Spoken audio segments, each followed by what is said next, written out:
Hello friends, welcome to KHR rocking updates. EAMCET సంబంధించి key and response sheet అయితే విడుదలయ్యాయి. అయితే అందులో చాలామంది వచ్చేసరికి ఇక్కడ మాకు తక్కువ మార్క్స్ అయితే వచ్చాయి, అంటే బిలో 40 అయితే వచ్చాయి. సో మేము క్వాలిఫై అవుతామా లేదా అంటే ఇక్కడ 35, 36, 37 అప్ టు 40 దాకా అయితే వచ్చాయి. మేము క్వాలిఫై అవుతాం లేదా సో మాకు క్లారిటీ ఇవ్వండి అని చెప్పి చాలామంది అయితే కామెంట్ చేశారు.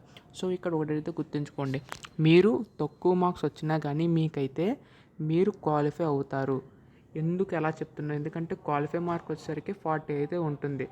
బట్ మీరు 30, 35 వచ్చినా కానీ, మీరు 35, 36 వచ్చినా కానీ మీరు క్వాలిఫై అవుతామని చెప్పేసి అన్నారు. అసలు ఎలాగ పాసిబుల్ అని చెప్పి మీ డౌట్ రావచ్చు. ఇక్కడ మీకు ఎంసెట్లో చూసుకుంటే కొన్ని కీ ఇష్యూస్ అయితే ఉంటాయి. అంటే ఇప్పుడు మీకు వచ్చిన మార్క్స్ అయితే ఉన్నాయి.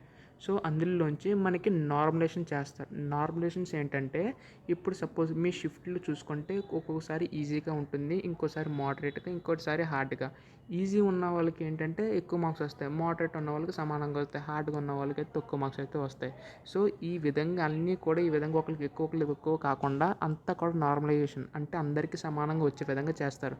సపోజ్ ఈజీగా వచ్చే వాళ్ళు ఎక్కువ మార్క్స్ వస్తే, హార్డ్గా ఉన్న వాళ్ళు తక్కువ మార్క్స్ వస్తాయి కదా. ఇప్పుడు ఏంటంటే హార్డ్గా ఉన్న కొంచెం ఎక్కువ మార్క్స్ పెంచి ఈజీగా ఉన్న తక్కువ మార్క్స్ చేసి అందరికీ సమానంగా వచ్చేలా చూస్తారు. సో ఈ విధంగా నార్మలైజేషన్ ప్రాసెస్ అయితే ఉంటుంది. అండ్ మీరు ఇప్పుడు చూసుకుంటే కీ అబ్జెక్షన్స్ అయితే రేస్ చేయాల్సి ఉంటుంది. అంటే ఇప్పుడు నెక్స్ట్ స్టెప్ చూసుకుంటే మీకు రెస్పాన్స్ షీట్లో అండ్ మాస్టర్ క్వశ్చన్ ప్రైమరీ కీలో చూసుకుంటే అక్కడ మనకు కొన్ని మిస్టేక్స్ అయితే ఉంటాయి. ఆ కీ అబ్జెక్షన్ రేస్ చేసిన తర్వాత అక్కడ కూడా మీకు కొన్ని మార్క్స్ అయితే యాడ్ అయ్యే ఛాన్సెస్ అయితే ఉన్నాయి. సో ఇందులో చూసుకున్నా కానీ మార్క్స్ అయితే యాడ్ అవుతాయి. సో ఈ విధంగా చూసుకుంటే ఎక్కువగా 35, 36 వచ్చిన వాళ్ళందరికీ కూడా క్వాలిఫై అయ్యే ఛాన్సెస్ అయితే ఉన్నాయి.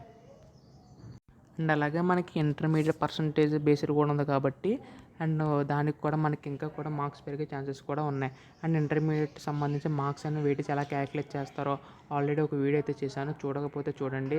ఆల్రెడీ ఎండ్ కార్డ్స్లో కూడా ఇస్తాను.